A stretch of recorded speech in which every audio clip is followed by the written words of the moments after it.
Bonjour à tous, nous sommes dans notre 43e causerie sur la Bible autrement et nous allons parler aujourd'hui d'un sujet original qui est le rapport entre David et les femmes. Et plus particulièrement de deux femmes qu'il a épousées, une qui s'appelle Abigail et une autre qui s'appelle Bathsheba ou Bethsabée en français. Avant de rentrer dans le vif du sujet, parce qu'il me semble qu'on aura besoin de plusieurs causeries pour parler d'une façon un peu plus large de ce personnage énigmatique de la Bible qu'on appelle David,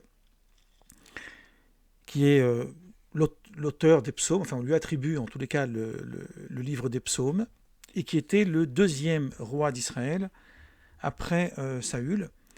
Et lui aussi, il a été couronné par Samuel, et, il est le père, d'un point de vue de la tradition juive, mais aussi de la tradition chrétienne, il est le père du Messie, le père de celui qui est censé venir à la fin des temps.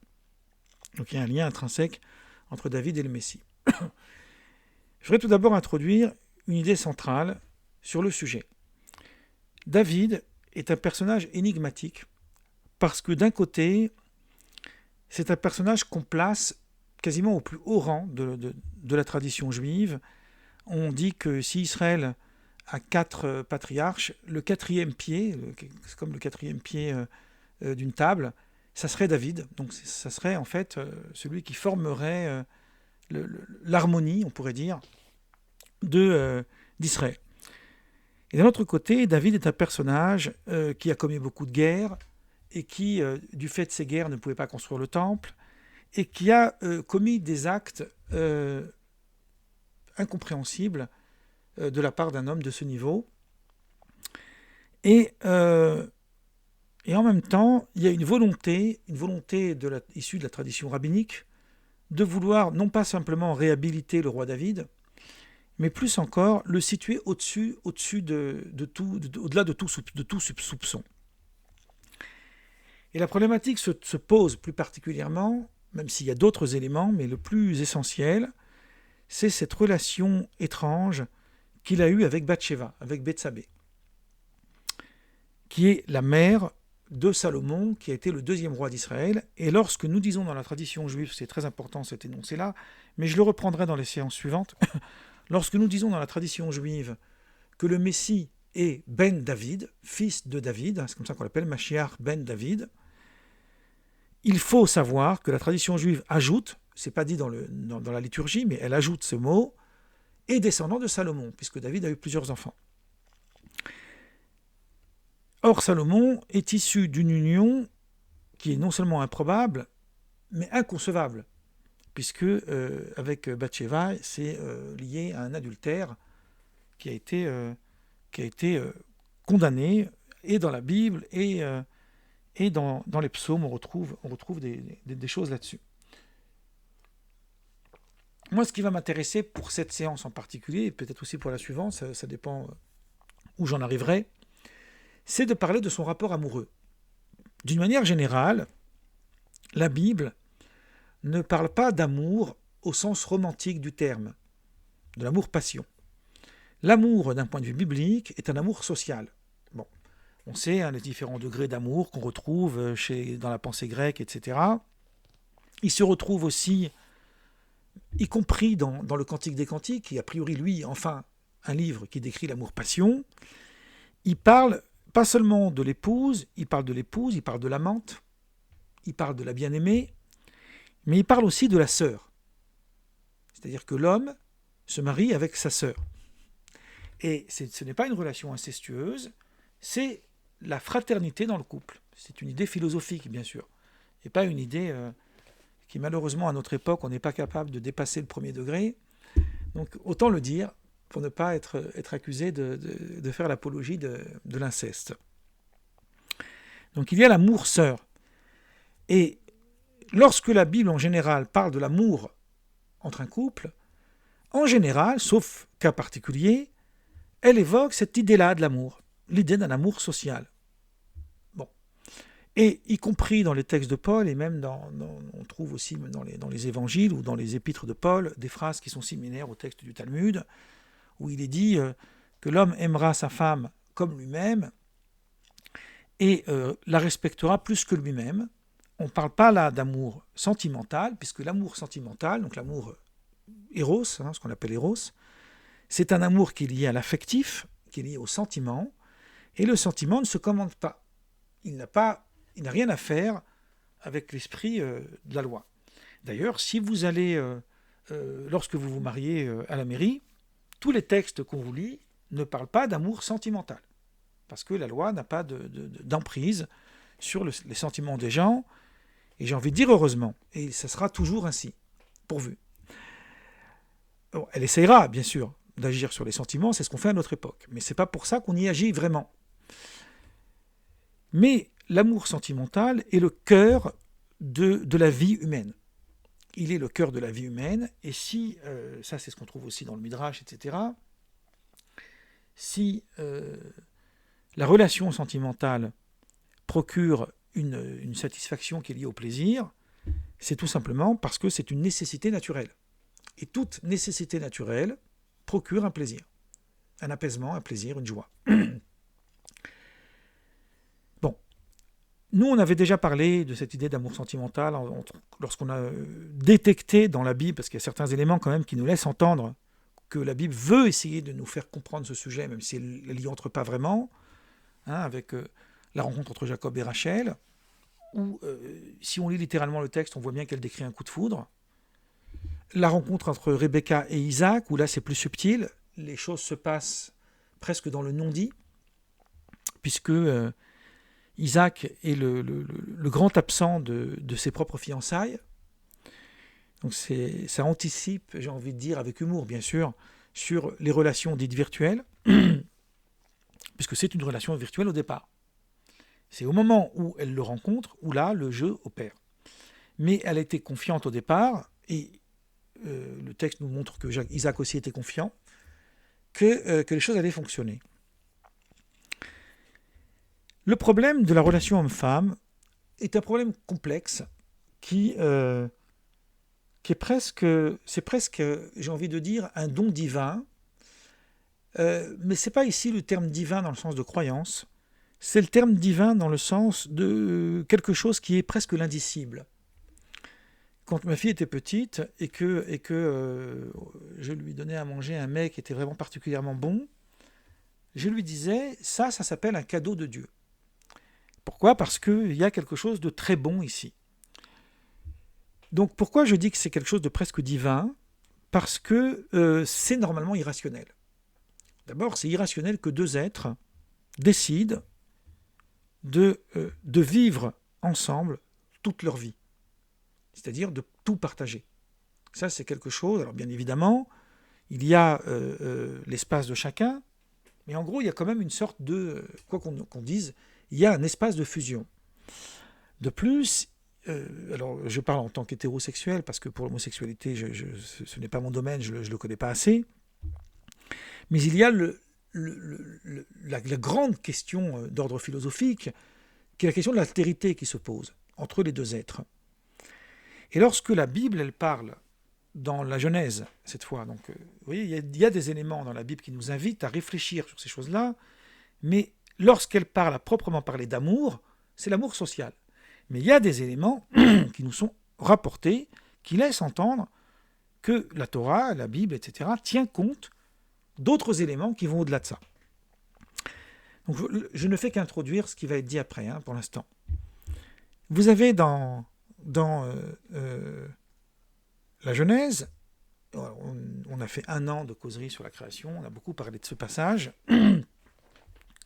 où lorsque Dieu crée Adam de la poussière du sol, il lui fait défiler tous les animaux, et Adam se rend compte qu'il n'a pas de féminin.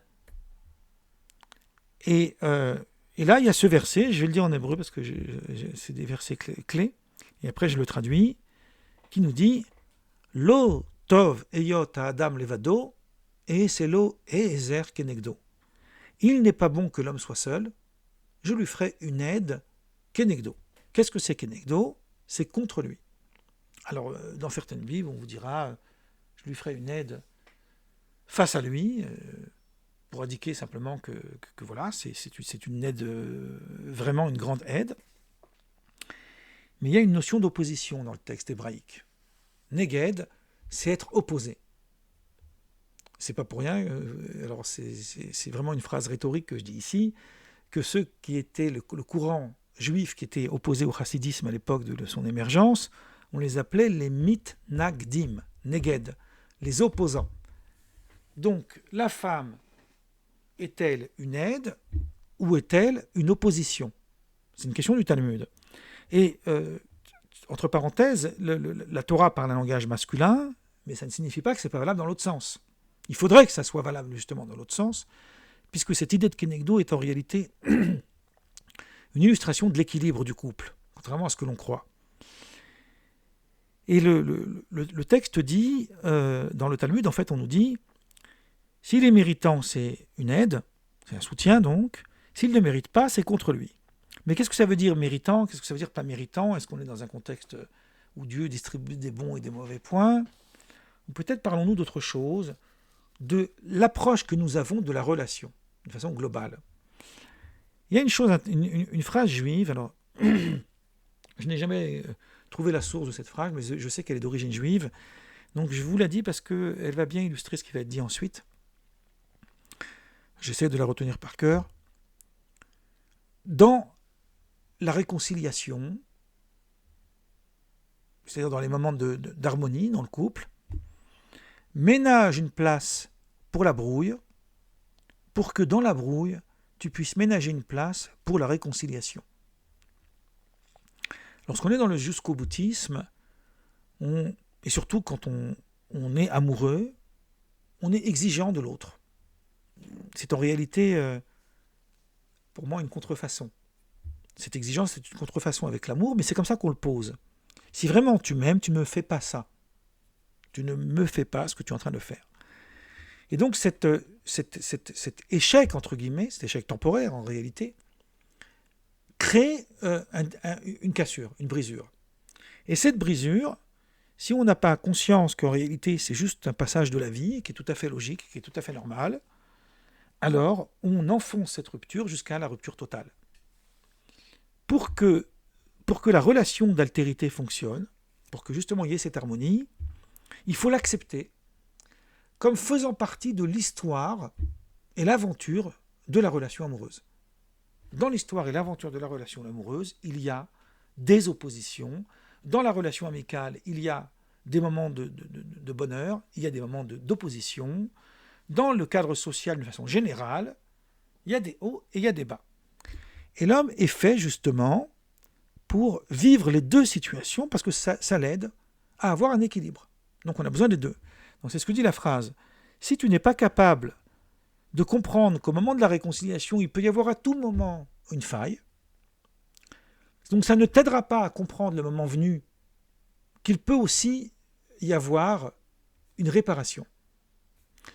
Il y a des fois où les failles sont irréversibles, c'est pour ça que le divorce existe, même si ce n'est pas forcément conseillé. Mais d'une manière générale, l'altérité crée ce va-et-vient. Donc maintenant, moi je vais revenir sur l'idée de Ezer et Kenegdo, le soutien contre lui.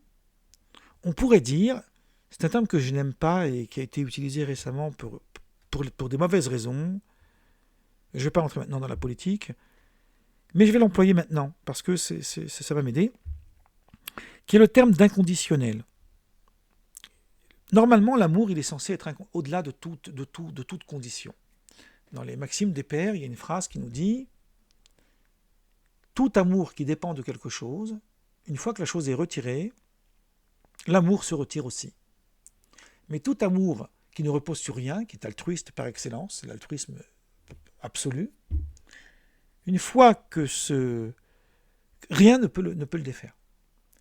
Mais pourtant, on ne peut pas aimer la terre entière. C'est-à-dire qu'il y a bien un moment où on a choisi, parce que ça correspond à nous, parce que ça nous donne, entre guillemets, un intérêt, disons le mot, d'épouser cette femme ou cette femme d'épouser cet homme.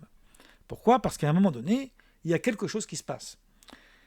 Donc, il y a évidemment plusieurs degrés dans l'amour, il y a le degré absolu, etc. Mais si on ne part pas du point de départ de la relation, mais on va dans l'amour en tant que tel, il n'y a pas de place à autre chose que la gratuité. D'ailleurs, c'est l'essence même du mot amour, ahava en hébreu, qui, d'un point de vue d'étymologie araméenne, vient du mot hav, qui veut dire le don. Voilà, tout ça, c'est des idées que vous connaissez, que je pose comme ça. Donc maintenant, qu'est-ce que c'est kenegdo, contre lui? Contre lui, c'est l'idée de dire « j'accepte que dans ma relation, je vis avec un homme », parce que là on parle de la femme en l'occurrence, mais je pourrais le dire à l'envers, qui n'est pas parfait. Parce que la perfection n'est pas de ce monde. Moi aussi je ne le suis pas, mais lui il n'est pas parfait. Il va commettre des actions qui vont être répréhensibles. Mon rôle, ça sera aussi de lui apprendre à le rappeler à l'ordre. Et c'est ce rappel à l'ordre qui va créer, en fait, un renforcement, presque un ciment, dans le rapport amoureux. Parce qu'il y a l'humilité de l'accepter d'abord, c'est un travail à faire, et ensuite, une fois qu'on l'a accepté, de savoir que l'autre aussi attend de nous une réponse en miroir. Autrement dit, être capable de conseiller, mais pas conseiller juste pour nous faire plaisir, mais pour nous dire ce qui est juste. Et bizarrement, la Bible, elle n'est pas... Alors, c'est un grand livre, la Bible, c'est une bibliothèque en réalité. Il y a 24 livres dans l'Ancien Testament. Elle n'est pas prolixe en détail. Les récits sont survolés très vite. On peut imaginer qu'il y a eu des choses qui se sont déroulées qui ne sont pas racontées dans le texte. Mais parfois, elle s'arrête sur des détails subtils, on l'a déjà vu plusieurs fois quand on a étudié le livre de Job, de Jonas, etc. Elle s'arrête sur des détails subtils qui sont avant tout des détails humains. Et ici, en l'occurrence, il se trouve que le récit, en fait, de David, on va nous décrire d'une façon assez précise, avec des éléments assez précis, deux relations amoureuses complètement contradictoires, complètement contraires. Et le texte décrit que les deux relèvent de l'amour. La relation avec Abigail et la relation avec Bathsheba. Alors il y a quelques textes dans le Midrash, etc., qui survolent, parce que c'est pas abordé en profondeur, ce problème.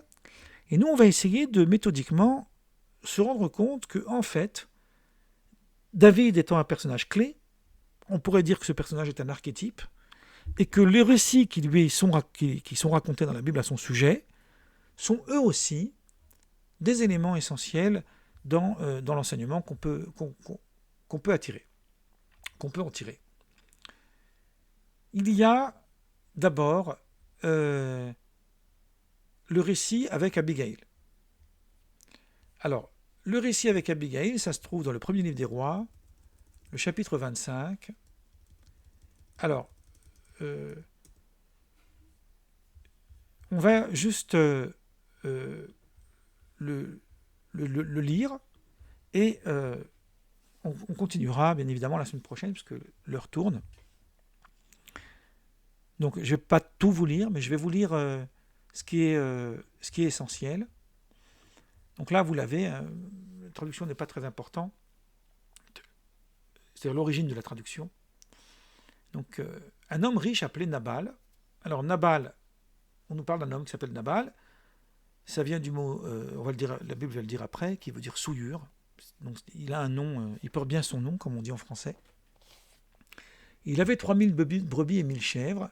Et il se trouvait à Carmel pour la tonte de ses brebis. Il était l'épouse d'Abigail. C'était une femme de bon sens, très important, et de belle figure. Bon, ça ne gâche rien. Mais l'homme était dur et méchant dans ses actions. David apprit au désert que Nabal tondait ses brebis. Il envoya vers lui 10 jeunes gens, auxquels il dit « Montez à Carmel et allez auprès de Nabal. Vous le saluerez en mon nom, et vous lui parlerez ainsi. Pour la vie, sois en paix, et que la paix soit avec ta maison, et tout ce qui t'appartient. Et maintenant j'ai appris que tu as les tondeurs, or tes bergers ont été avec nous. Nous ne leur avons fait aucun outrage, que ces jeunes gens trouvent donc grâce à tes yeux. Donc on parle ici de militaires hein, qu'il fallait protéger. Lorsque les gens de David furent arrivés, ils répétèrent à Nabal donc, ce que David leur avait dit de répéter. Et là, Nabal leur dit, qui est David et qui est le fils d'Isaï, Ishaï en hébreu, Ben Ishaï, fils d'Ishaï. Et je prendrai mon pain, mon eau et mon bétail pour le distribuer à des gens dont je ne sais d'où. Donc Nabal refuse en fait de les soutenir. Donc les gens de David rebroussèrent chemin, ils se retournèrent et redirent à leur arrivée toutes ces paroles à David. Donc le contexte, ils viennent pour demander l'hospitalité pour la nuit, ils refusent, ils les rejettent. Et là David, qu'est-ce qu'il va faire ? Il va lui aussi, donc il va ceindre son épée, il va prendre 400 hommes avec lui pour régler son compte à Nabal. Donc là, il n'y a pas de demi-mesure. Il va régler son compte. À ce moment-là, donc c'est assez étrange, un des serviteurs de Nabal, il a dû les suivre, donc il est au courant de ce qui se passe, il va raconter à Abigail, donc la femme de Nabal, tout ce qui s'était passé. Que Nabal rejeta les serviteurs du roi. Pourtant, ces gens ont été très bons pour nous. Ils ne nous ont fait aucun outrage et rien ne nous a été enlevé. Tout le temps que nous avons été avec eux, lorsque nous étions dans les champs. Sache maintenant et vois ce que tu as à faire, car la perte de notre maître et de toute sa maison est résolue, et il est si méchant qu'on ose lui parler. Donc elle vient lui raconter que David a pour projet de tuer Nabal. Donc Abigail prit aussitôt 200 pains, 2 outres de vin, 5 pièces de bétail à prêter, 5 mesures de grains rôtis, etc. Donc elle a rempli ses ânes, je vais aller vite. Et elle a dit à ses serviteurs, passez devant moi, je vais vous suivre. Donc elle monte sur un âne, elle descend la montagne, et elle rencontre David et son armée. Et à ce moment-là, donc montée sur un âne, elle descendit la montagne par un chemin couvert, et voici David et ses gens descendaient en face d'elle. David avait dit, c'est bien en vain que j'ai gardé tout ce que cet homme a dans le désert, et que rien n'a été enlevé de tout ce qu'il possède. Donc David a voulu protéger les biens de Nabal, mais en fait il ne le méritait pas. Donc il m'a rendu le mal pour le bien, que Dieu traite son serviteur David en toute sa rigueur, si je laisse subsister jusqu'à la lumière du matin, qui que ce soit de tout ce qui appartient à Nabal. Donc il décide de tout détruire. Donc lorsque Abigail aperçut David, elle descendit rapidement de l'âne, tomba sur sa face en présence de David et se prosterna contre terre. Puis, se jetant à ses pieds, elle dit « À moi la faute, mon Seigneur, permets à ta servante de parler à tes oreilles et écoute les paroles de ta servante. » Donc là, elle va accepter, en fait, elle va accepter de prendre sur elle la faute de son mari. Alors que son mari est un rustre, on dit en bon français, c'est un vrai salopard. Il dit que mon Seigneur ne prenne pas garde à ce méchant homme, à Nabal, car il est, comme son nom l'indique, voilà, Nabal signifie cadavre, une sorte de terme péjoratif, désignant une personne qui suscite le dégoût. Donc c'est moi qui ai ajouté cette incise. Et son nom, il y a chez lui de la folie. Et moi, ta servante, je n'ai pas vu les gens que mon Seigneur a envoyés. Maintenant, mon Seigneur, aussi vrai que l'Éternel est vivant et que ton âme est vivante, c'est l'Éternel qui t'a empêché de répandre le sang. Autrement dit, elle est en train de lui dire, ne commets pas ce crime. Ne commets pas ce crime. C'est Dieu qui a retenu ta main, que tes ennemis, que ceux qui veulent du mal à mon Seigneur, soient comme Nabal.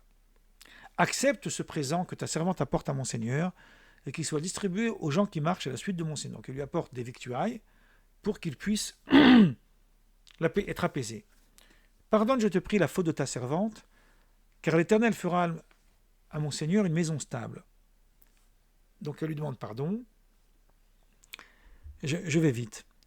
Et ensuite, j'avance, lorsque l'Éternel aura fait à mon Seigneur tout le bien qu'il t'a annoncé, qu'il t'aura établi chef sur Israël, mon Seigneur n'aura ni remords ni souffrance de cœur pour avoir répandu le sang inutilement et pour s'être vengé lui-même. Autrement dit, elle est en train de lui dire, tu vas regretter ce geste. Et pour ne pas en arriver là, ne commets pas ce crime.